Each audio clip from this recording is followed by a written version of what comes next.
Bonjour à tous, ravi de vous retrouver sur Public Sénat. Le Sénat parle au territoire. Dans quelques minutes, vous allez pouvoir suivre en direct la conférence de presse de Gérard Larcher, le président du Sénat qui s'exprime devant la presse quotidienne régionale et les télévisions locales.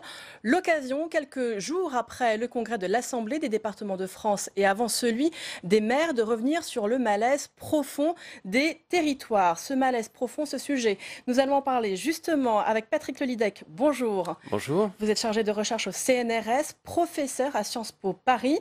Je le disais, les relations entre les territoires et l'exécutif sont extrêmement tendues. Est-ce que vous jugez déjà qu'il y a une part de volonté de reconcentration de la part de l'exécutif aujourd'hui, depuis l'élection d'Emmanuel Macron ? Alors, je pense qu'il y a un certain nombre de décisions qui ont été prises peut-être en matière budgétaire, avec effectivement les contrats qui norment l'évolution de la dépense, qui sont un facteur effectivement de mécontentement. Mais je pense que cet élément-là touche principalement les grandes collectivités locales qui sont dans le périmètre de ces contrats. Et on sait qu'il y a à peu près 330 collectivités que ça touche. Donc ça n'est pas probablement le motif majeur de mécontentement. Pas le seul motif pour Voilà, vous. c'est pas le seul motif, certainement pas, et certainement pas vis-à-vis, en tout cas, des maires dont on attend le congrès. Je pense qu'il y a aussi des facteurs plus politiques qui expliquent cette situation. Le facteur politique le plus évident, c'est que La République En Marche a une très faible implantation pour le moment dans les collectivités territoriales. Elle en dirige à peu près, très peu. Et donc, sa voix n'est pas entendue au sein des associations d'élus. Et donc, c'est plutôt une logique Donc d'opposition. d'ancrage local de La République En Marche qui explique aussi cela et le fait qu'ils ne sont pas aux exécutifs. Oui, bien sûr, puisqu'en fait, si vous voulez, les dirigeants des principales associations d'élus, en tout cas les trois principales, AMF, ADF, ARF, font partie des oppositions nationales. Et donc, leur stratégie politique, c'est plutôt de cliver sur ce plan et d'amplifier en quelque sorte la grogne des territoires. Amplification de la grogne des territoires, mais un certain nombre de mesures concrètes qui ont aussi été prises par l'exécutif. On pense aux économies demandées aux départements, et puis des mesures dont on a beaucoup entendu parler, la limitation à 80 km/h, le coût des aides sociales, les coupes dans les emplois aidés, tout ça, ça a été des mesures quand même qui ont été autant de petits déclencheurs. Alors, bien sûr, il y a à la fois, si vous voulez, les décisions qui ont été prises, et pour un certain nombre d'entre elles, d'ailleurs, des décisions qui ont été prises en réalité par la majorité précédente, qui viennent à s'appliquer avec un certain délai. Et puis, bien évidemment, des décisions qui ont prises et également un contexte. Et je pense qu'encore une fois, cette situation particulière, cette situation politique, hein, j'entends l'absence de représentation dans les associations d'élus, dans les principales au moins, puisque ce qu'on observe aussi, c'est que le positionnement de l'Assemblée des départements de France, de l'ADCF, pardon, et de France Urbaine n'est pas tout à fait le même. Oui. Que celui de... On parle souvent des grandes associations d'élus qui sont vent debout, effectivement, mais il y en a Voilà. Donc le quelques-unes monde qui sont territorial est effectivement plus nuancés. Plus divers. Et donc c'est précisément cette comparaison entre les positions des différentes associations d'élus qui fait apparaître le poids du facteur proprement politique dans le positionnement des dirigeants des associations d'élus. Puisque si seulement les mesures objectives étaient en cause, toutes devraient être sur la même ligne. Or, on voit bien qu'elles ne le sont pas. Certaines contestent, en tout cas, davantage que d'autres. Après, je pense qu'il y a aussi un contexte politique qui est celui d'un affaiblissement du président de la République.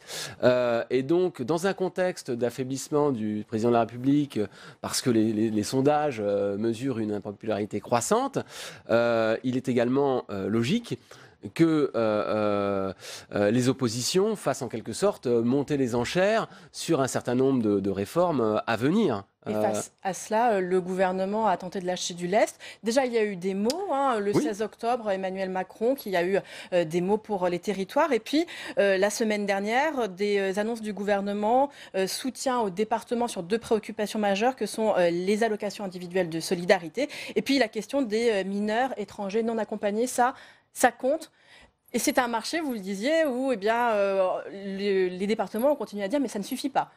Oui, mais en même temps, si vous voulez, voilà, c'est un premier pas en tout cas qui a été fait. Je pense que un des éléments qu'il faut avoir en tête pour comprendre aussi cette volonté du chef de l'État de renouer en quelque sorte avec le dialogue est assez lié aussi à la perspective des élections européennes et à la nécessité dans laquelle le président de la République se trouve d'entendre ses alliés politiques du côté à la fois du MoDem et d'Agir, qui eux ont un ancrage territorial très installé. Pour remonter, bien sûr, Et donc effectivement, si vous voulez, cette stratégie d'élargissement des alliances qui est liée en quelque sorte à la base rétrécie de la République en marche telle que la mesurent les sondages, conduit effectivement à une plus grande prise en compte des aspirations des chefs des grands exécutifs locaux, parce qu'elle est relayée à la fois par le MoDem et par Agir, dont on a vu d'ailleurs qu'une place particulière leur a été faite au sein du nouveau gouvernement. Voilà. Donc c'est le sens un peu, je dirais, des évolutions récentes et du repositionnement de l'exécutif vis-à-vis des associations d'élus. Avec notamment Jacqueline Gourault, qui était sénatrice, qui connaît très bien la question des territoires et qui est maintenant à la tête d'un grand ministère de la cohésion des territoires. C'est aussi probablement par hasard que Sébastien Lecornu, ancien président de département, a été aussi nommé comme secrétaire d'État pour accompagner cette évolution, parce qu'il peut dire aussi à l'ADF « je suis des vôtres ». Donc c'est quand même, on sent de ce point de vue-là une volonté de désamorcer des tensions.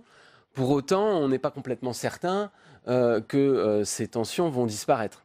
Bien, merci beaucoup Patrick Lelydec pour votre éclairage, car nous allons tout de suite prendre la direction de cette conférence de presse de Gérard Larcher qui s'exprime donc sur cette question des territoires. Grâce au partenariat que Cyril Viguier, coproducteur et présentateur de Territoires d'info sur Public Sénat, a mis en place il y a maintenant plusieurs années. Ce partenariat est assez unique dans le paysage audiovisuel français. C'est un atout pour la chaîne parlementaire Public Sénat et naturellement donc pour le Sénat qui est l'Assemblée des territoires. Je l'ai déjà dit, mais un journal régional, c'est très important pour la vie des territoires et la vie quotidienne de nos compatriotes.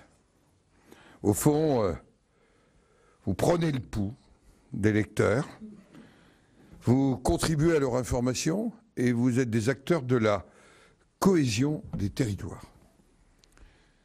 Je suis en train de mieux mesurer le poids de l'implantation des 40 télévisions locales diffusées sur la TNT. Elles couvrent 70% de la population française, 4 millions de téléspectateurs chaque semaine, souvent financées pour partie par des collectivités territoriales. Elles assurent différentes missions de service public, elles valorisent les initiatives locales, elles sont le reflet de la population française dans la diversité. Je répondrai donc à vos questions, à vous dans la salle, aux journalistes et directeurs de chaînes qui seront en direct de leur siège à Épinal, Perpignan, Saint-Étienne, Brest et Fort-de-France.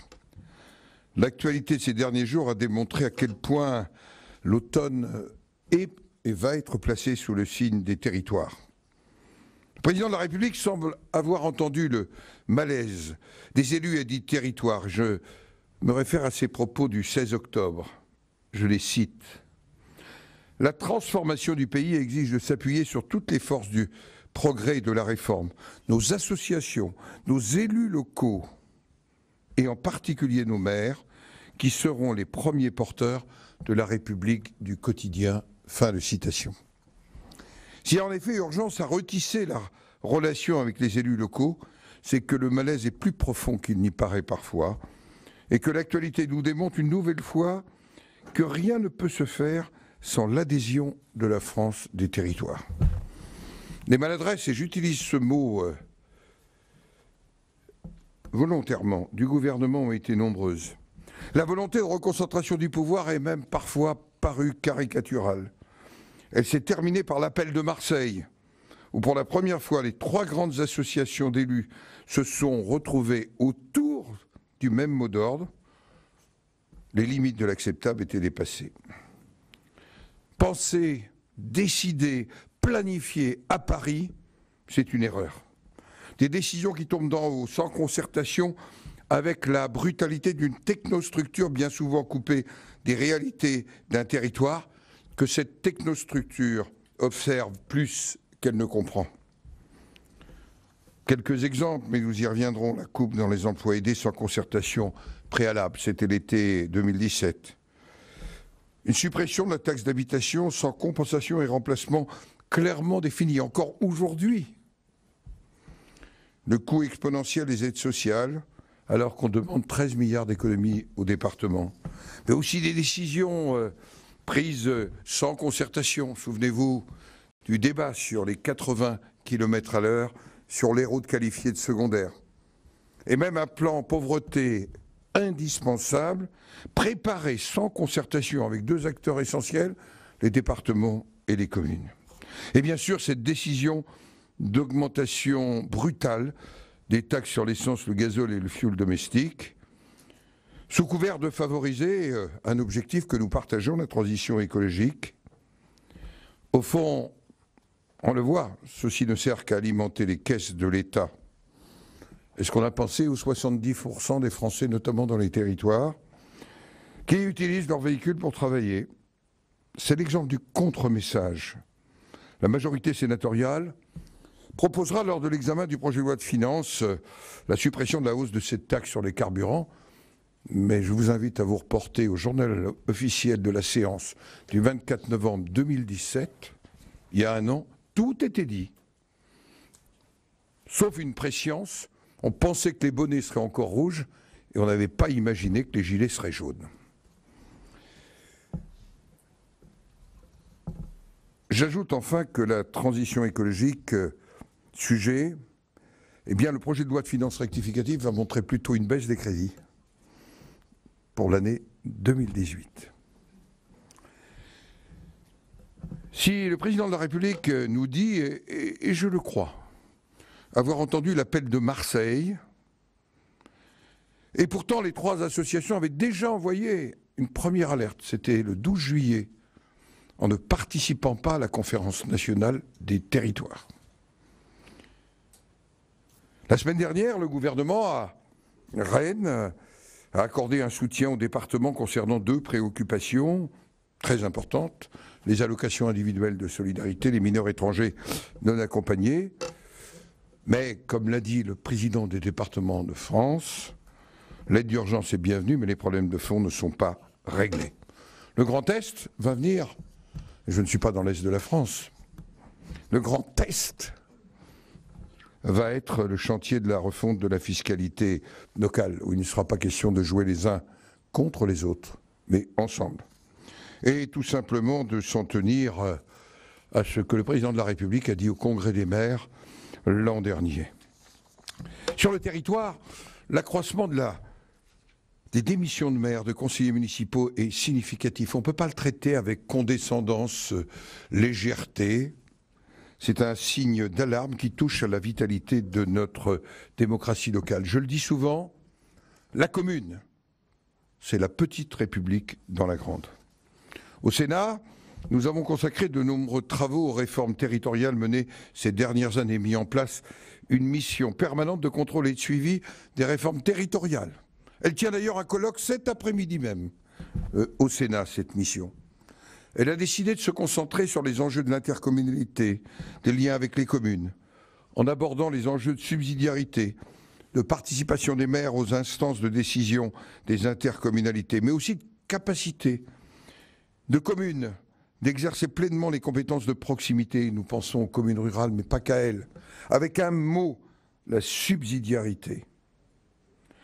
Elle a aussi, dans le cadre de la délégation aux collectivités territoriales, notre Assemblée fait des propositions pour rénover les conditions d'exercice des mandats locaux.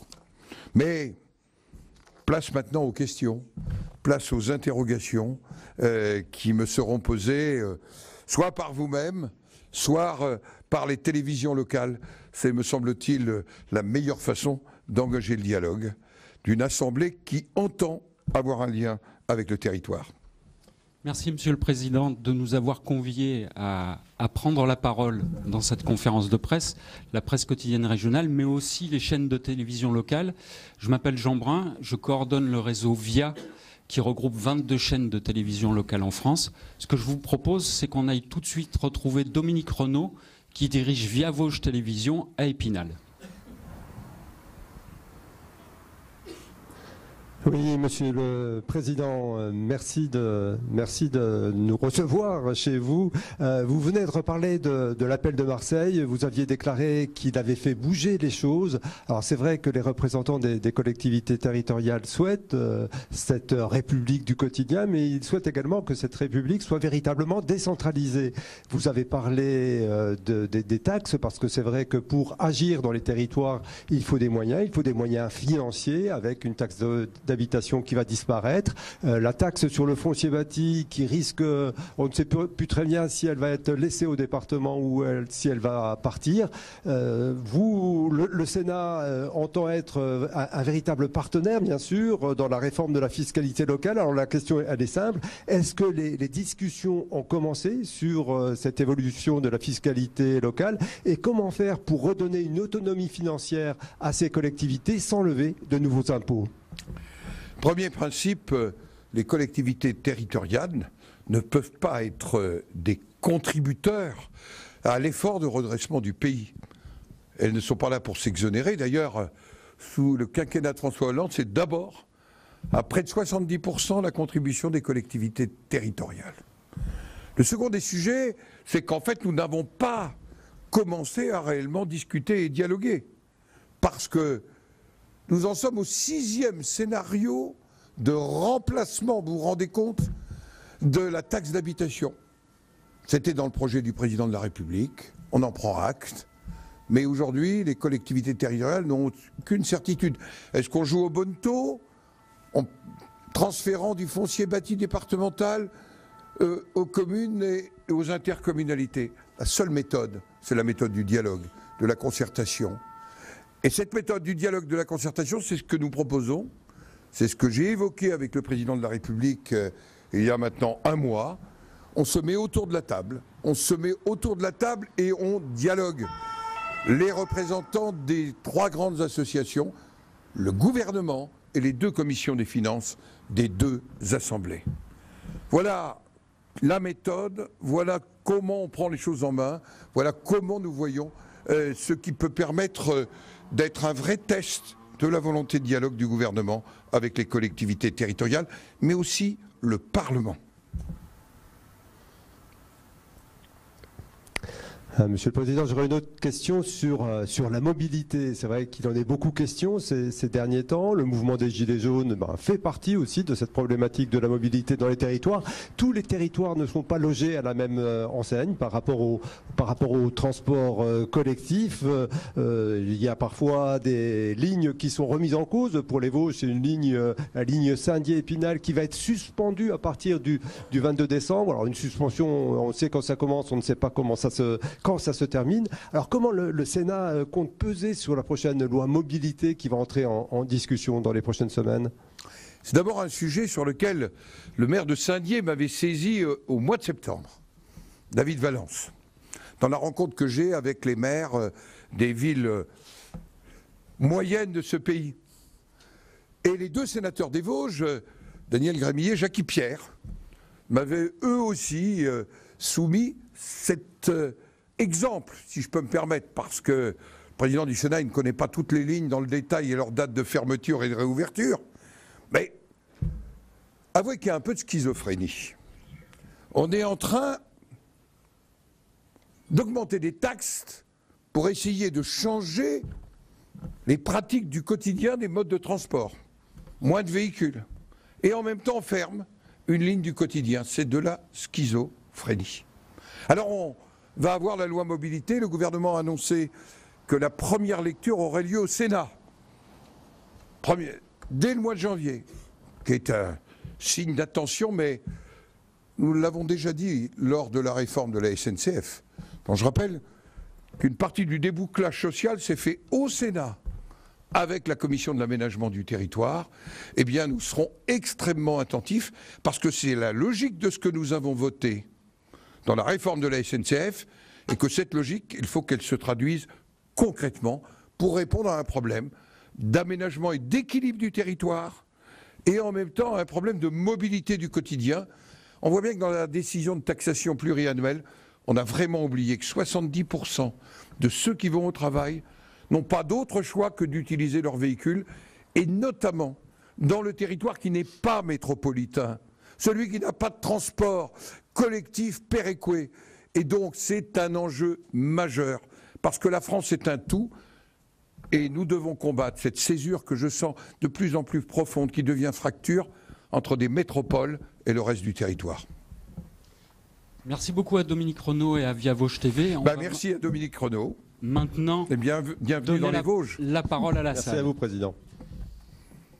Oui, bonjour, Pascal Jalabert. Donc une question, hier soir le Président a dit « J'ai échoué à réconcilier le peuple des territoires avec ses dirigeants et ça dépasse ma personne ». Comment pensez-vous que cette réconciliation soit possible et comment collectivement tous les dirigeants vous pouvez agir? Merci. D'abord, je trouve, moi qui appelais à une forme d'écoute et d'humilité, que je m'applique à moi-même, que c'était plutôt positif.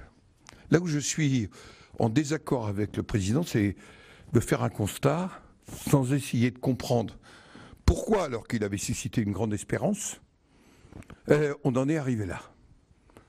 Et pourquoi, au fond, le président se trouve face aux gilets jaunes parce qu'il n'a pas été attentif à ce qu'on appelle les corps intermédiaires. On vient de parler des élus au travers de la question posée par nos amis des Vosges.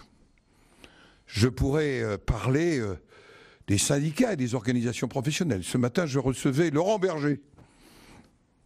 Et je peux vous dire que le sentiment du dialogue permanent, il n'existe pas. Le sentiment d'être court-circuité, mais aussi les médias. Tout ceci fait que le président de la République a voulu être dans une espèce de relation directe, mais une relation directe sans ces corps intermédiaires, ça conduit à se confronter dimanche, ou plutôt samedi, à des gilets jaunes en direct. Vous savez, je crois que plus que jamais, il va falloir qu'on retrouve les voies du dialogue. Et en même temps, une espèce d'attitude, car quand le président dit « je les comprends, je les entends, mais je ne bougerai pas », je ne dis pas que la solution, c'est automatiquement de bouger, mais il faut aussi faire de la pédagogie. On a traité par le mépris ce que disait le rapporteur général l'an dernier sur la question de la taxation pluriannuelle. Donc je crois que l'humilité, c'est aussi le respect. Une autre question dans la salle ? Bonjour Monsieur le Président, Sébastien Cotet, via Grand Paris. On vous a vu très impliqué pour soutenir les départements d'Île-de-France, dont certains, je parle des départements de la Petite Couronne, sont menacés de disparition par l'exécutif. Aujourd'hui, on n'en parle plus du tout. Qu'en est-il exactement et êtes-vous toujours dans le même état d'esprit, c'est-à-dire non à la suppression des départements de la Petite Couronne ? Je crois aux départements. En Occitanie comme en région Île-de-France. Je crois au département dans le Grand Est, comme je crois à la nécessité d'un département dans la Petite Couronne. Proximité sociale, proximité territoriale. Mais ça ne veut pas dire qu'on ne doit pas adapter. Voilà pourquoi, quand deux départements, Yvelines, Hauts-de-Seine, mutualisent, quand les départements du Val-de-Loire ont décidé de mutualiser leur agence d'ingénierie, leur accompagnement du retour vers l'emploi, nous y sommes favorables. Et c'est donc cet état d'esprit auquel nous sommes favorables. Quant à l'évolution métropolitaine, vous savez que mon sentiment a toujours été que la bonne dimension, c'est la région, au plan périmétrique. Et que la partie la plus rurale de l'Île-de-France n'entend pas être en dehors d'un projet métropolitain. Voilà pourquoi j'étais en Seine-et-Marne la semaine dernière. Tout comme j'ai été au mois de septembre dans l'Aude ou en Haute-Garonne, parce que je suis aussi attentif au rôle et à la place d'un département francilien que d'un département présent dans la région Occitanie. Justement, Monsieur le Président, ce que je vous propose maintenant, c'est de retrouver Olivier Roiran avec Via Occitanie en direct de Perpignan, justement. Bonjour Gérard Larcher, une question effectivement depuis Perpignan, depuis l'Occitanie. Cette grande région, aussi grande que l'Irlande, je rappelle 13 départements qui communiquent régulièrement sur la baisse des dotations d'État, des départements qui ont la lourde charge de gérer notamment les aides sociales, vous l'avez rappelé tout à l'heure, et le gouvernement la semaine dernière qui a fait de nouvelles propositions pour supporter justement, aider ces solidarités, 250 millions d'euros dès 2019, un plan sur 3 ans jusqu'à 323 millions d'euros en 2021.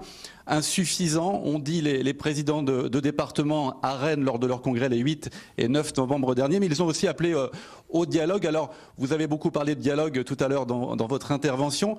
Comment relancer ce dialogue sur l'aspect structurel des budgets des départements? Un dialogue qui semble être tout de même au niveau du gouvernement, un dialogue de sourds avec les départements. Ce qui m'a frappé en étant dans votre région au mois de septembre, c'est d'abord la diversité de cette région. Et je vais prendre un seul indicateur. Quand on est à Toulouse, un taux de chômage de 8,6.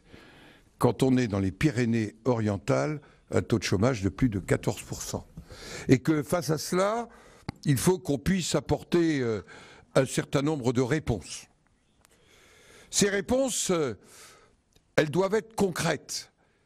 Et vous appeliez au dialogue, mais il y a des sujets sur lesquels il faut que le gouvernement entame, aussi bien avec la région, avec le département, qu'avec le bloc communal, un certain nombre de dialogues. Je vais prendre l'exemple de l'aménagement des centres-villes et des centres-bourgs. Nous avions, à l'initiative de Jacques Mézard, un plan centre-ville, centre-bourg, qui a été renforcé, notamment dans le cadre de la loi logement, la loi Élan, autour d'un rapport du Sénat fait par Martial Bourquin et Rémy Pointreau. Voilà un exemple d'une action qu'on peut avoir sur le territoire. Avec la région, dans votre région, la grande inquiétude, c'est l'éviction des régions des dispositifs d'apprentissage. Est-ce que dans les départements qui connaissent le plus de difficultés, il va se maintenir des CFA? Et est-ce que les CFA ne vont pas être uniquement autour des lieux où il y a développement économique des moyens d'aujourd'hui? Est-ce que les plus pauvres ne vont pas être plus pauvres demain en matière de formation? Et ceux qui sont les mieux dotés, encore mieux dotés demain. Vous savez, la France, c'est tout à la fois. C'est pas que des métropoles, c'est pas non plus qu'un espace rural. Nous avons besoin des métropoles, nous avons besoin des villes moyennes. Vous êtes dans une région où il y a 2 métropoles. Et vous savez bien que la situation est assez différente entre les territoires autour de ces 2 métropoles.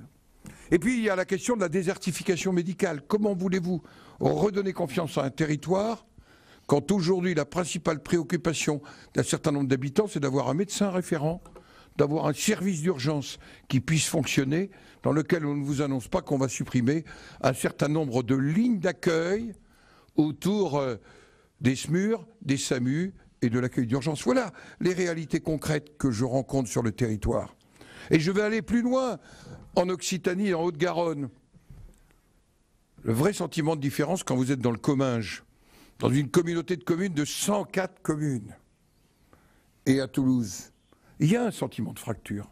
Il ne s'agit pas d'opposer les uns aux autres. Nous avons besoin les uns des autres. Nous avons besoin de métropoles qui entraînent. Mais il faut qu'on soit très attentif à ce territoire-là. C'est d'ailleurs là où nous voyons le plus de crispation aujourd'hui, de sentiment d'être abandonnés. Et je crois que des politiques, ils doivent écouter, entendre, mais aussi répondre. Voilà pourquoi, à la différence du président de la République, moi je pense qu'il faut bouger. Parce qu'il y a des jours où on peut avoir tort. Et c'est pour chacun d'entre nous une nécessité. Monsieur le Président, une seconde question sur cette région Occitanie et notamment le département de l'Aude, durement touché il y a un mois jour pour jour par de terribles inondations. 15 personnes ont été tuées, 75 blessés, des milliers de sinistrés. Un territoire dans lequel vous étiez venu, vous l'avez rappelé en septembre pour un hommage lié aux attentats de Trèbes. Mais cette fois, c'est une catastrophe naturelle majeure qui a touché une population qui s'est tournée naturellement vers les collectivités qui ont dans ce cas-là un rôle particulièrement important, que ce soit les communes, les intercommunalités, le département, la région. Comment défendez-vous ce rôle majeur des collectivités locales auprès du gouvernement, même s'il est toujours évidemment délicat de s'appuyer sur des faits aussi dramatiques pour mettre à nouveau coup de pression pour que le gouvernement n'oublie pas nos territoires? Olivier Roaran, autour de qui se sont retrouvés les citoyens le lendemain des inondations autour de leur maire, quelle que soit la taille de leur commune? Nous venons de commémorer les 3 ans du drame absolu, du terrorisme, du Bataclan. Le lendemain matin, j'en ai un souvenir précis. Les maires téléphonaient au Sénat. Qu'est-ce qui se passe? Souvenez-vous, à l'époque, on ne savait pas bien ce qui se passait dans le pays. La commune, quand je dis que c'est une petite république dans la grande, c'est la proximité. Chacun me met dans la bouche que les maires seraient à portée d'engueulade, mais ils sont aussi à portée des citoyens. Et donc, pour moi, ce rôle-là, il est irremplaçable. Je crois à la solidarité de l'État dans un département comme l'Aude. Elle est même indispensable. Et le Premier ministre, comme le Président de la République, sont vraiment venus sincèrement au chevet de ce département. Mais concrètement, quelques semaines, quelques mois après, il va falloir mettre tout cela en pratique. J'ai eu le maire de Trèbes, naturellement, pendant cette période, et je l'ai eu il y a peu. Il y a un certain nombre de dépenses qui aujourd'hui ne sont prises en charge par personne et qui peuvent mettre en grande difficulté des communes. Vous savez, des dépenses de logistique, des équipes qui viennent déblayer, aider, des choses très concrètes. Et moi, je veux aussi les porter, ces choses très concrètes. Et cette réalité-là, c'est dans un dialogue renouvelé, et j'ai demandé à un certain nombre de maires de l'Aude, par leurs sénateurs ou par moi-même, de me transmettre quelles étaient leurs réalités du quotidien. Car il y aura des masses financières importantes, mais il y a l'immédiateté. Il faut boucler la fin de l'année dans un budget de fonctionnement pour une commune. Et c'est ça aussi un des rendez-vous majeurs de la proximité entre les politiques, les élus et les citoyens dans une commune. On va remercier Via Occitanie, puis revenir. Oui, merci beaucoup. Et j'ai un très bon souvenir de mes 2 journées. Merci à vous. Oui, bonjour, Monsieur le Président. Hervé Favre, La Voix du Nord. J'avais 2 questions. Il semble que le Président de la République n'ait pas envie de se mettre à portée d'engueulade des maires au prochain congrès la semaine prochaine. Qu'est-ce que vous lui conseillez? Et toujours sur la question des maires, la taxe d'habitation, vous nous dites qu'on en est au 6e scénario. Est-ce qu'il y en a un qui vous semble plus le meilleur, ou est-ce que vous rejetez les 6? Et à ce moment-là, quelles sont vos préconisations? La décision pour le Congrès des maires appartient au Président de la République. Il semble que ce soit le Premier ministre qui se rendra au Congrès des maires. Ce n'est pas une première, mais je pense qu'il faut toujours affronter la lame, mais je ne donne aucun conseil. Ça, c'est mon côté particulier d'attachement à la Bretagne et à la navigation dans ces îles. Sur le sujet de la taxe d'habitation, et au fond, élargissant de l'autonomie financière et fiscale des collectivités locales. Je reprends tout simplement ce qu'a dit le Président de la République au Congrès des maires l'année dernière. Parce que vous savez, les paroles restent, elles ont été inscrites. Et le Président de la République dit, après la réforme de la fiscalité, il faudra que les collectivités territoriales, et notamment les mairies, et je le cite, aient la dimension de l'autonomie financière et de l'autonomie fiscale. Alors, j'ai un scénario qui est tout simplement la proposition numéro 12, que, à l'unanimité, le groupe de travail de révision constitutionnelle du Sénat a fait. Proposition numéro 12, que nous proposerons et que nous inscrirons dans la Constitution. Les collectivités territoriales doivent avoir une part significative, d'abord d'autonomie financière, c'est pas que significative, c'est un principe, et une part significative d'autonomie fiscale. Nous ne sommes pas un pays fédéral. Nous ne sommes pas là que pour gérer de l'argent qui serait distribué ou concédé. Il faut garder le lien citoyen-service,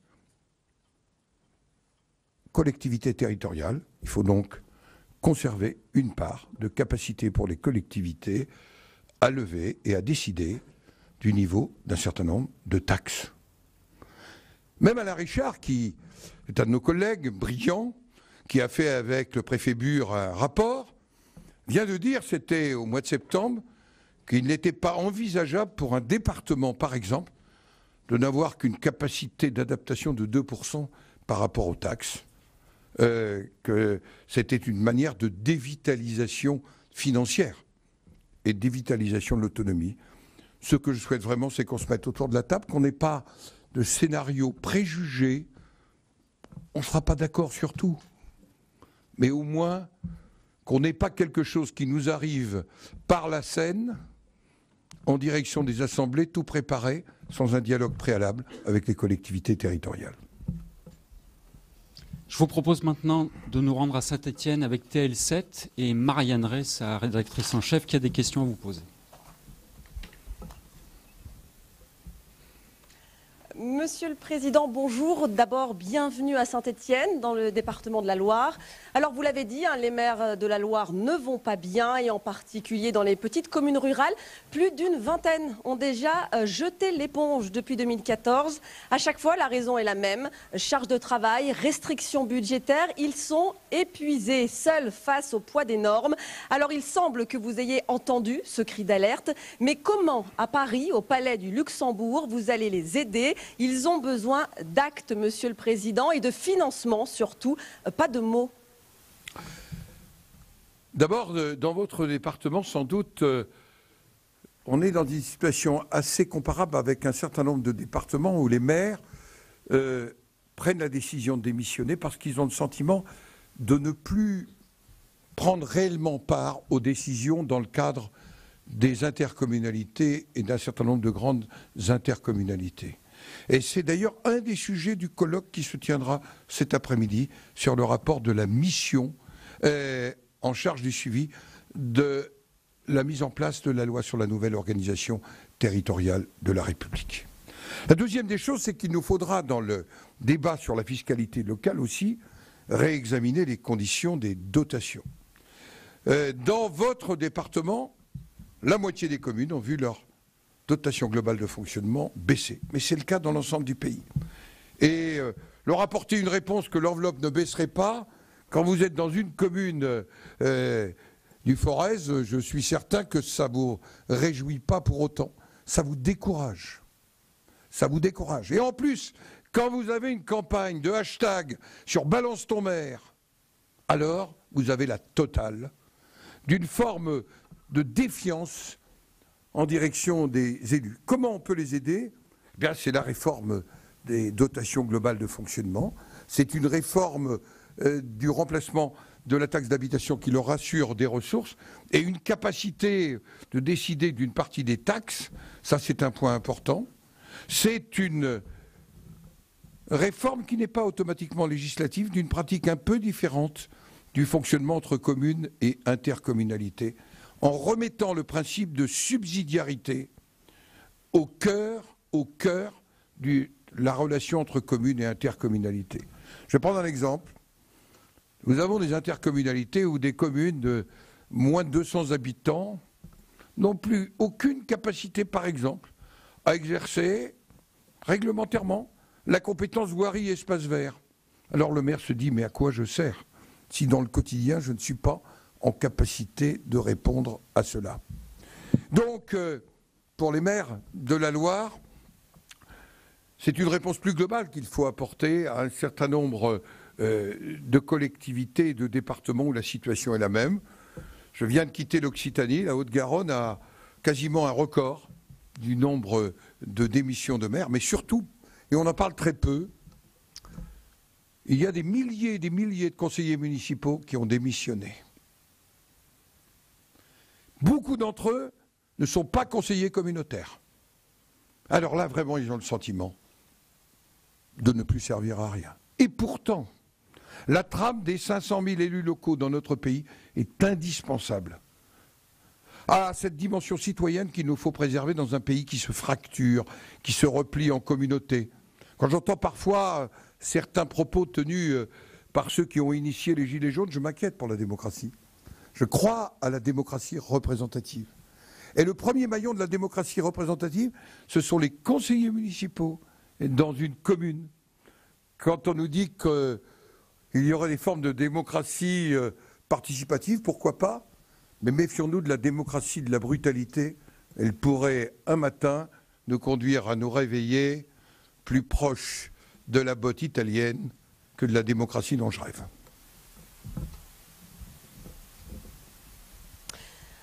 Autre spécificité de notre département, Monsieur le Président, la préfecture Saint-Étienne est à seulement 60 km de Lyon. Et pourtant, les Ligériens peuvent mettre jusqu'à 2 heures pour se rendre dans la capitale lyonnaise. Ils n'en peuvent plus.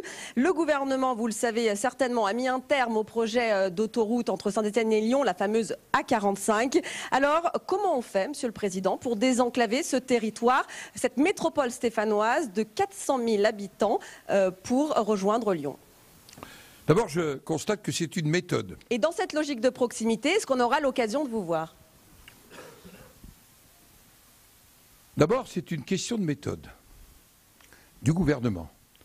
Le gouvernement a préféré l'avis du Conseil d'orientation des infrastructures à un débat avec la région, avec le département de la Loire et avec la ville de Saint-Étienne. Et au fond, il a pris une décision, à sa manière, un peu verticale, un peu techno, sans apporter de solutions alternatives. Chacun sait qu'il peut y avoir des alternatives à tout projet. Mais je vous rappelle qu'il y avait eu un engagement qui avait été pris précédemment par les précédents gouvernements. Non, tout ça a été balayé sans une vraie concertation au fond. Alors nous allons avoir la loi mobilité au mois de janvier. Je peux vous dire que ce sujet sera sur la table.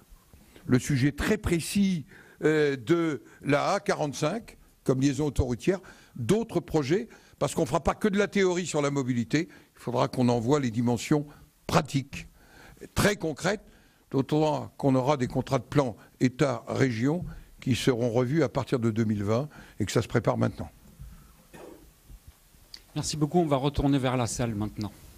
Oui, bonjour Monsieur le Président, Bruno Dive, Journal Sud-Ouest.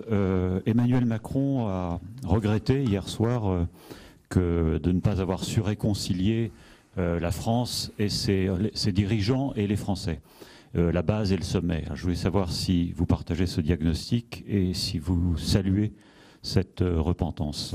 J'ai pour partie déjà répondu tout à l'heure à cette question, mais je voudrais peut-être préciser, la repentance, ça ne m'intéresse pas. Je disais tout à l'heure qu'on doit tous avoir notre part d'humilité quand les choses ne vont pas. Et c'est vrai que la relation entre le président de la République et les Français s'est singulièrement dégradée. Ne croyez pas que ça me réjouit. Parce que je pense que notre pays, il a besoin d'être réformé, il a besoin de relever un certain nombre de défis, et que, quelque part, la dégradation de cette confiance nous ouvre à des tentations populistes. Et que cette tentation, elle pourrait avoir une traduction au printemps dans le cadre des élections européennes qui ne se fera pas autour des valeurs que nous avons en partage, ceux qui nous considérons attachés à la République, attachés à la Ve République. Mais le président de la République récolte en ce moment ce qu'il a semé. Coupure avec les corps intermédiaires. Voilà pourquoi son itinérance, je ne l'ai nullement critiqué. Il faut qu'il renoue avec les réalités du terrain.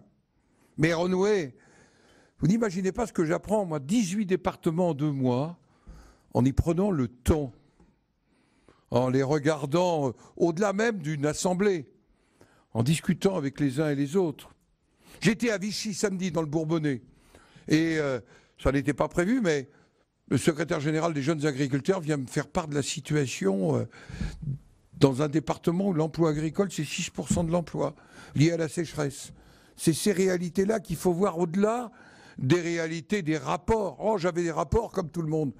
Mais le vécu quotidien d'agriculteurs dans un département comme ça, c'est aussi ce qu'il faut entendre pour éviter qu'au printemps prochain, au fond, ils se disent on a vraiment tout essayé, rien ne marche, pourquoi on n'essaierait pas d'autres qui ne portent pas les mêmes valeurs? C'est vraiment ça. Et le président de la République, il doit, avec les élus, avec les syndicats, avec les organisations professionnelles. On voit bien que les organisations professionnelles comme syndicales sur, par exemple, la réforme de l'assurance chômage, se disent mais est-ce que ça vaut le coup qu'on négocie parce qu'il paraît que tout est écrit. Et en fait, tout est écrit à Bercy. Eh oui. Je crois vraiment, ne me croyez pas obsédé par Bercy. Bercy, c'est l'héritier de la cassette royale, vous savez, c'est leur boulot de défendre les équilibres financiers. Mais il faut se méfier des jacqueries quand on a une cassette qui n'est qu'une cassette et qui ne prend pas en compte la réalité des hommes et des femmes sur le terrain. Je vous propose de poursuivre notre tour de France et maintenant d'aller à Brest retrouver Bertrand Héléna qui dirige TBO. Bah, il sait ce que c'est affronter la lame à Brest. Hein. Oui, bonjour Gérard Larcher et bienvenue sur TBO et TB Sud. Ces télévisions de l'Ouest breton que vous connaissez bien, je sais que vous naviguez de temps en temps dans les parages de l'île de Bas. Ce matin, il y avait un gros brouillard sur place. C'était pas un temps à mettre un président de Sénat dehors, même si vous avez l'habitude de la lame. Excusez-moi, j'ai un écho très important là dans le retour de notre conversation. Vous parliez à l'instant de la cassette, vous êtes un expert de la nouvelle organisation des territoires de la République. Et il me semble, à la lumière des grandes difficultés que traversent les départements, il me semble que cette institution, en tout cas le conseil départemental, arrive à bout de souffle d'un point de vue budgétaire. On parlait de la faillite ou de la quasi-faillite de certains départements. Je voulais savoir quel était votre sentiment là-dessus. Vous nous disiez tout à l'heure que pour vous le périmètre le plus pertinent c'était la région, vous parliez du Grand Paris, mais est-ce qu'on ne peut pas aider les gens de Bercy dans les équations difficiles, du coût extrêmement lourd de la décentralisation en avançant, comme l'avait fait Nicolas Sarkozy, sur la perspective de la suppression enfin des départements? Je suis désolé qu'il y ait un peu de brouillard sur l'île de Bas, ça n'arrive jamais, parce que chez vous il fait toujours beau plusieurs fois par jour. Ce que je voudrais dire, c'est que je crois au département. Il est la proximité sociale, il est la proximité territoriale.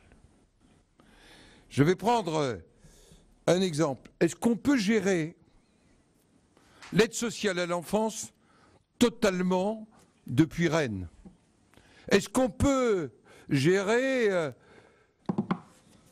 les allocations sociales, le retour vers l'emploi, le RSA dans l'Ariège uniquement de Toulouse? Est-ce qu'on peut, dans les Ardennes, territoire qui connaît une grande pauvreté, lutter contre la pauvreté depuis Strasbourg? Nous avons besoin de cette proximité-là. Et le département est un relais de proximité. Et si les départements, pour un certain nombre d'entre eux, connaissent de grandes difficultés, c'est aussi que les gouvernements, et ça n'a pas commencé sous le quinquennat de François Hollande, pas plus que sous ce quinquennat-là, ils ont progressivement eu un reste à charge qui n'a cessé de croître en matière d'allocation sociale individuelle et aujourd'hui pour des mineurs étrangers non accompagnés. Nous venons de quitter nos amis de l'Occitanie. Est-ce que vous mesurez aujourd'hui la réalité du passage de mineurs étrangers non accompagnés à Hendaye ou dans les Pyrénées-Orientales? Quand le président de l'ADF, président du département de Charente-Maritime, je le brocarde parfois le plus violemment modéré d'entre nous, c'est peut-être numéro 2 dans le violemment modéré, le plus violemment modéré dit à votre confrère Sud-Ouest, quand j'en accueillais 10 par semaine, j'en ai 14 par jour ouvrable aujourd'hui. Et vous croyez que ça n'a pas des conséquences?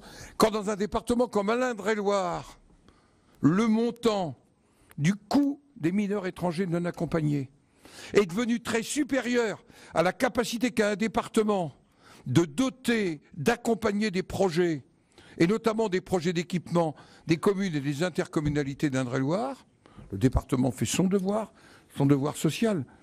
Alors, on peut dire qu'on l'a asphyxié. Notre rôle, et le rôle de l'exécutif, c'est de redonner un peu d'oxygène à ces départements-là. Voilà pourquoi, quand Dominique Bussereau dit on prend l'aide, mais ça n'est qu'un acompte, il faut régler les problèmes au fond, je partage son analyse et le Sénat soutiendra cette démarche. Merci beaucoup Bertrand Lonena. On va retrouver maintenant la salle avec vos questions. Bonjour, Samuel Ribaud, agence ALP. Je vais vous interroger sur un territoire un peu plus éloigné, qui est la Nouvelle-Calédonie, qui a voté il y a 11 jours pour son maintien dans la France, mais dans des proportions nettement moins importantes que ce qu'on prédisait. S'ouvre donc une période qui peut aboutir à 2 nouveaux référendums, avec toutes les instabilités politiques qu'on peut supposer. Vous connaissez bien le territoire, vous connaissez bien cette problématique. Comment vous-même et le Sénat pouvez-vous accompagner la Nouvelle-Calédonie dans ces 4 années qui s'annoncent ? Tout d'abord, je dois dire que je dis respect quand 80% de la population participe à un référendum.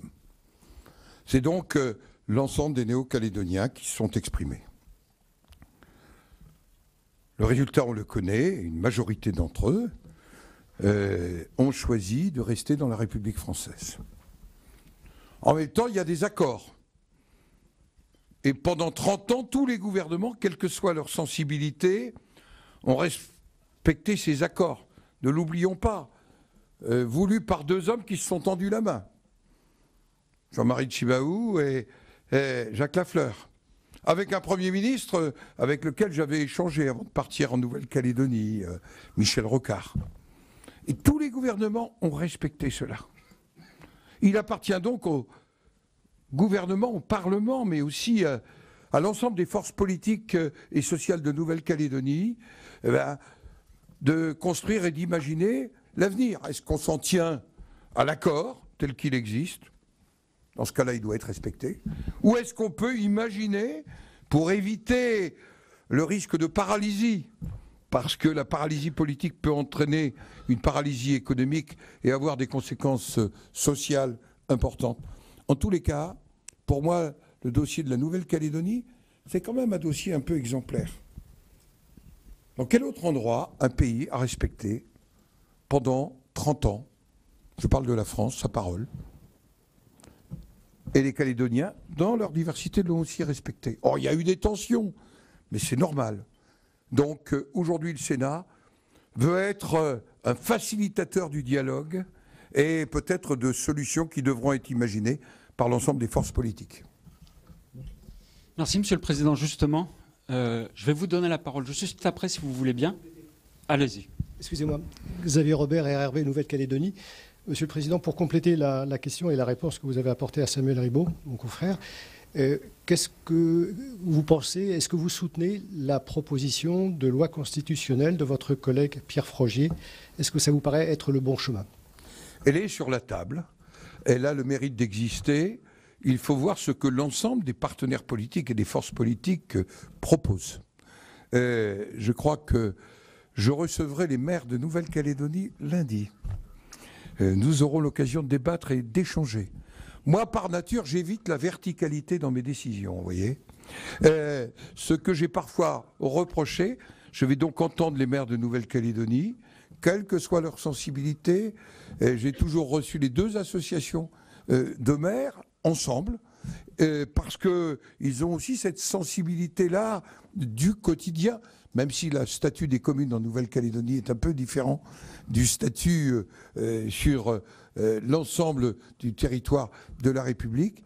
Et puis ensuite, je reverrai Pierre Frogier, je reverrai aussi l'ensemble des forces politiques qui ont appelé, pour certains, à voter non, pour d'autres à voter oui, parce que je pense que si on a des a priori, alors le dialogue a du mal à se renouer. Mais la proposition de Pierre Frogier, elle est sur la table. Elle a le mérite d'avoir été faite avant le résultat du référendum. Elle mérite donc d'être examinée, respectée et partagée. Après la Nouvelle-Calédonie, je vous propose de retrouver Kathleen Bilascopette, qui est la rédactrice en chef de Via TV à Fort-de-France. C'est maintenant pour moi. Jean-Denis, c'est maintenant pour moi. Bonjour. Bonjour Gérard Larcher. Je suis très heureuse de vous interroger depuis la Martinique. C'est un territoire que vous connaissez. Il y a beaucoup de Larchers en Martinique, vos cousins d'Amérique, pour reprendre votre expression. Et pour couronner le tout... Oui, je sais. Et on a même chez nous un morne qui porte le nom de Morne Larcher. Donc vous connaissez bien la Martinique et Gérard Larcher. Alors, augmentation de la fiscalité sur le rhum martiniquais, qui est le seul rhum AOC au monde. Rabot du plafond de l'abattement de 30% jusqu'alors accordé aux contribuables ultramarins. 2 exemples parmi d'autres de la volonté du gouvernement de mettre fin à certains avantages dont bénéficient nos territoires pour accompagner le développement et combler des inégalités de développement qui sont réelles. Et ces mesures-là vont fragiliser nos économies qui sont déjà précaires. Alors, tout en revendiquant son attachement à nos régions, on a le sentiment que le gouvernement nous enlève des leviers importants de développement. Quelle est la position du Sénat sur le sujet ? D'abord, il est vrai que la question des Outre-mer nécessite des réponses spécifiques et qu'on ne peut pas, après avoir construit un certain nombre de leviers à caractère d'investissement, de leviers fiscaux, les retirer brutalement. Parce que, pour bien connaître la Martinique, mais on pourrait en dire autant d'autres îles de la Caraïbe, en Martinique, la question du travail, de l'emploi, du chômage des jeunes reste une vraie préoccupation pour la cohésion de notre pays. Peut-être sur la question du rhum, qui est un exemple. D'abord, ce sont des milliers d'emplois, 2000, directs, mais beaucoup plus indirects. C'est 20% de la valeur ajoutée de la branche agroalimentaire dans son ensemble. On n'est pas sur quelque chose de marginal. C'est aussi une image. Vous êtes le seul AOC, AOP qui existe dans le monde pour le rhum. Alors, il y a d'abord eu le combat du Sénat, vous le savez hier. Une sénatrice, avec le soutien de l'ensemble des sénateurs, quasiment, Catherine Conconne, s'est battue comme une Martiniquaise décidée pour obtenir le gouvernement à transiger à 6 années. 6 années, ça nous donne le temps de réexaminer tout cela. Et donc, une réponse a été apportée par le Sénat. J'espère que, le moment venu, l'Assemblée nationale sera attentive à cette préoccupation. En même temps, c'est vrai, lutter contre les addictions à l'alcool, c'est aussi un sujet. Mais on s'apercevait que le produit des taxes prélevées n'allait pas du tout à la prévention des addictions. C'est un peu comme pour le carburant. C'est un peu comme pour le carburant et les taxes qui ne vont pas aujourd'hui à plus de dotations en matière de transition écologique. Il y a un engagement de la ministre qui a été pris hier, nous le verrons, mais en tous les cas, cette part de combat, elle a été gagnée au Sénat hier. En même temps, en allant plus avant, et je rencontrerai bientôt les représentants des entreprises de Martinique, je crois qu'il est important de se reposer la question, c'est le travail de notre délégation aux Outre-mer. Quelle approche on a fiscale? Quelle approche on a au plan du développement économique pour la Martinique, la Guadeloupe, la Guyane, la Réunion? C'est aussi des sujets qui sont sur la table. Merci, Monsieur le Président, pour cette réponse. Vous avez également parlé tout à l'heure d'environnement et vous le savez, nos territoires paient un lourd tribut au changement climatique et nous sommes confrontés depuis plusieurs années maintenant au problème crucial des sargasses. Les mairies, les collectivités locales sont en première ligne face à ce problème parce que c'est elles qui au quotidien voient arriver les sargasses sur les plages, doivent faire face à la détresse des habitants démunis face aux problèmes, des commerçants qui eux aussi en pâtissent. L'activité touristique est fortement pénalisée par ce problème des sargasses. Le gouvernement s'est engagé sur 10 millions d'euros sur 2 ans pour la Martinique et la Guadeloupe, assez nettement insuffisant. Est-ce qu'on peut espérer un accompagnement du Sénat sur la demande de reconnaissance de catastrophe naturelle pour ce problème, demande qui est pour l'instant rejetée en bloc par le président de la République qui est venu récemment sur nos territoires et qui s'est exprimé sur le sujet? La question des sargasses, je souhaite peut-être l'expliquer un peu pour l'ensemble de nos téléspectateurs de métropole, pour qu'ils comprennent bien. Si je disais algues vertes, eh bien, ça n'est pas tout à fait la même chose, mais c'est quand même comparable.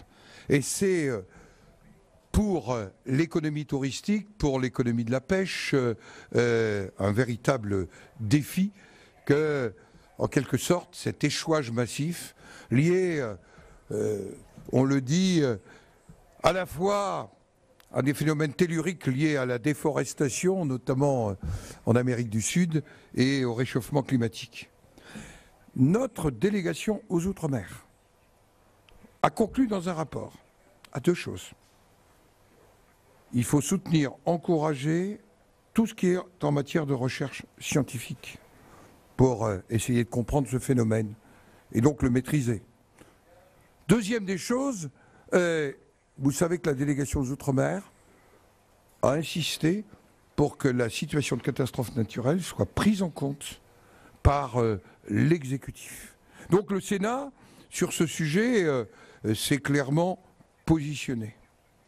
En même temps, les moyens, et nous allons voir le rapport de Dominique Théophile, qui, lui, est un sénateur de la Guadeloupe, dans quelques semaines, pour faire des propositions, nous, Sénat, avec l'Assemblée nationale, nous l'espérons, pour essayer de progresser, parce que se posent des questions comme par exemple, qu'est-ce qu'on fait une fois collecté de l'objet de la collecte et de l'échouage?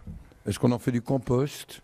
Est-ce qu'on en fait un élément énergétique? Mais comme c'est moins régulier que les algues vertes, il y a des vrais sujets qui ont été posés sur ce dossier.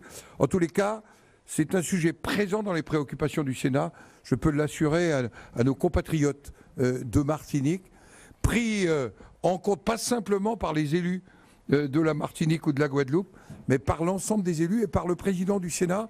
Et je dois le dire, Michel Magras, qui préside notre délégation à l'Outre-mer, je vous renvoie à un rapport, vous y retrouverez toutes les préoccupations que nous portons.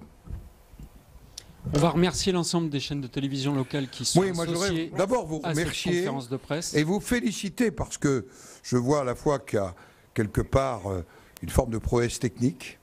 Remercier pour le décalage horaire nos amis de la Martinique particulièrement.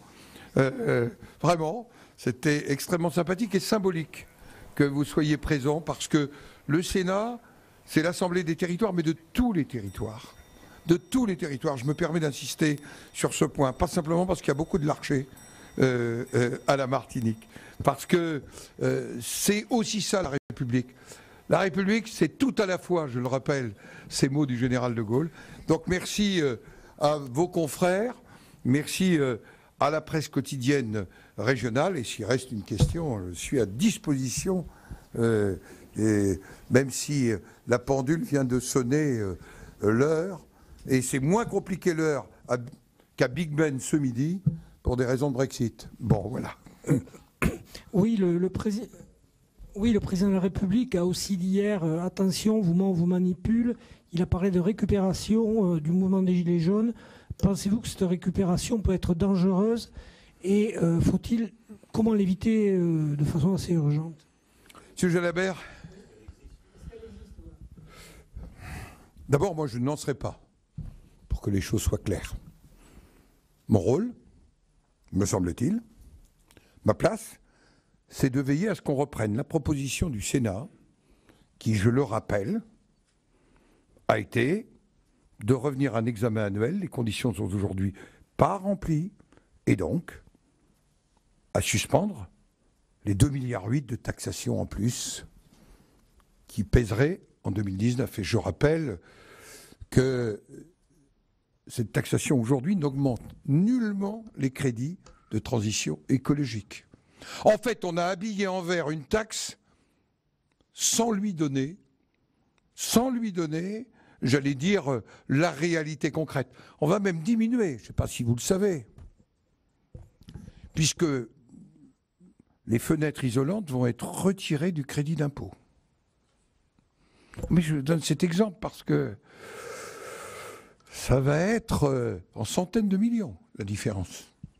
Donc, qu'on n'utilise pas l'argument vert pour une taxe qui va renflouer les caisses de l'État. En plus, on a un problème. On taxe, puis on détaxe. Et je ne vous parle pas de la complexité de cette détaxation. J'ai été ministre du Travail à un moment où ça s'est envolé. Je me souviens, le Premier ministre était Dominique de Villepin. On a inventé des trucs qui n'ont jamais marché. Je pense que la vraie formule, c'est celle que propose la Commission des finances du Sénat. Et qu'elle avait annoncée en 2017, ce n'est pas une surprise. Et c'est autour de ça que je vais me mobiliser. Mais naturellement, mais est-ce qu'il ne faut pas écouter et entendre la colère des Français? Est-ce qu'il faut s'en couper? Moi, j'écoute et j'entends. J'écoute et j'entends et je vois qu'au-delà de l'affaire des carburants, il y a, comment vous dire, un sentiment, notamment des classes moyennes. Sentiment des classes moyennes que vraiment ça pèse sur eux, que ça pèse vraiment sur eux. On va voir la CSG l'an prochain, 1,7 milliard je crois en plus. On a des taxes qui peuvent vous sembler anodines. Sur l'assurance emprunteur, plus 100 millions. Se prépare une nouvelle taxation au nom de l'environnement. Mais a-t-elle été analysée, préparée sur les ordures ménagères? Tout ça va peser. Et on ne peut pas parler de cette taxation tant qu'on n'a pas résolu le problème du devenir du remplacement de la taxe d'habitation qui est basée sur le foncier bâti, sachant qu'une partie des taxes sont basées sur le foncier bâti. Et que dans certaines simulations, on arrive à des coûts, dans certains endroits, pour certains types de propriétés qui sont confiscatoires. Donc, je crois que c'est tout ça qui s'exprime. Et avec le sentiment que, au fond, serait en train de se créer deux France. Hier, je recevais les maires des villes moyennes. Je reçois à peu près tous les 3 semaines 7-8 maires de villes moyennes de ce pays pour essayer de comprendre ceux qui ne sont pas dans les attractions métropolitaines, pour essayer de comprendre. Quelque temps, je recevais aussi bien le maire de Béthune hier, le maire de Sens, de Montauban, je parlais du maire de Saint-Dié tout à l'heure. Mais qu'est-ce qu'ils regardent aujourd'hui? Ils ont eux aussi le sentiment qu'ils ont une responsabilité vis-à-vis de leur territoire. Mais quelque part, le système vertical, le système normatif, la contractualisation financière, qui n'a pas fait de vraie différence entre les réalités des territoires, c'est une manière, je n'ai pas encore prononcé ce mot, de recentralisation, de reconcentration du pouvoir. Moi, je crois qu'on doit au contraire aborder une nouvelle étape de la décentralisation. Car avec le président de la République, moi, je souhaite qu'on redresse ce pays. Et il y a des réformes qu'il faut faire. Et il faut parfois de la pédagogie, parce que ça n'est pas simple à faire. Mais je crois vraiment que c'est un défi sur lequel nous pourrions nous retrouver, comme on s'est retrouvé sur la loi logement. L'opposition qui ne débouche pas à un moment entre les uns et les autres sur une solution qui nous permette de converger sur un certain nombre de points, c'est assez stérile. Et nous sommes face à des défis très importants. Brexit, j'espère que Mme May va réussir. Mais si je suis à Toulouse, et si je n'ai pas d'accord sur les normes, je ne sais plus monter les ailes de l'A350. Je vous le dis, pendant des mois. Ce ne sera pas sans conséquences économiques et sociales. La question migratoire, si on n'a pas le courage de la regarder en face, c'est ce que nous allons faire d'ailleurs ici au Sénat au printemps avec les Sénats africains, eh bien, je crains qu'il n'y ait des modes d'expression qui sortent des valeurs que nous avons en partage. Voilà ce que je voulais vous dire en vous remerciant les uns et les autres d'être venus partager cette matinée. Je voudrais vraiment remercier Cyril Viguier, Public Sénat, Michel Zamès et d'autres encore, et les techniciens. permettez-moi d'associer les équipes du Sénat, parce que c'était pour eux une première, avec toujours l'angoisse, est-ce que ça va marcher? Ça marche toujours. Bravo, bravo et merci à tous. Et merci, je redis que je crois au rôle vraiment des médias, de la presse quotidienne, régionale pour la cohésion du territoire. Ce n'est pas des propos pour vous faire plaisir, j'y crois profondément, parce que je crois que le territoire, c'est la République. Merci beaucoup. Voilà pour cette conférence de presse du président du Sénat qui s'est donc exprimé devant la presse quotidienne régionale ainsi que les télévisions locales. Conférence de presse que vous avez pu suivre dans son intégralité et en direct sur l'antenne de Public Sénat. L'occasion, quelques jours après le congrès de l'Assemblée des départements de France et avant celui des maires, de revenir pour Gérard Larcher sur le malaise profond des territoires. Et Gérard Larcher a notamment imputé le divorce qui existe aujourd'hui entre les territoires et l'exécutif au manque de pédagogie du gouvernement, mais aussi et surtout au manque d'attention accordée aux corps intermédiaires par l'exécutif.